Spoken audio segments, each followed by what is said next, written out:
আমরা একটা গরু লাইফ টু লাইফ যদি সেল করি, গ্রাম থেকে কিনে শহরে বিক্রি করলাম লাইফ গরু, গ্রামে হয়তো 600 টাকা কিনলাম, শহরে এটা 650 টাকা কেজিতে আমরা বিক্রি করলাম লাইভ গরু। আমরা যখন এটা মাংস করছি, ভ্যালুয়েট করছি, তখন কাঁচা মাংস আমরা কিন্তু ধরেন এটা 700, 750, 800 টাকায় বিক্রি করতে পারছি। মানে 1 কেজিতে আমরা কিন্তু 100-150 টাকা লাভ করতেছি, বেশি লাভে বিক্রি করতে পারছি। এখন আমরা যখন এটা রান্না করে বিক্রি করছি, দেখেন এটা মজাটা, এটা আমরা 1400, 1500, ইভেন 2000 টাকা পর্যন্ত কিন্তু এটা বিক্রি করতে পারছি মাংসটা, এবং পাবলিক উইলিংলি এটা আমাদেরকে দিচ্ছে। এমন না যে আমরা জুলুম করতেছি, কারণ আমরা সার্ভিস অ্যাড করেছি, ওখানে ভ্যালু অ্যাড করেছি, আমরা ওটা রান্না করে ওইটা দিচ্ছি। আমরা যেমন গরুর মাংসের আচার 2000 টাকা, 2400 টাকা আমরা কেজি বেচি, এটা মানুষ মানে খুঁজে খুঁজে নেয়।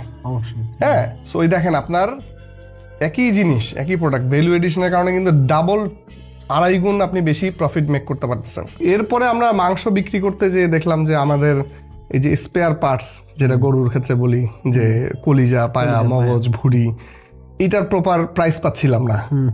হ্যাঁ, বা হয়তো দেখা যায় যে ভালো দামে বিক্রি করতে পারছিলাম না।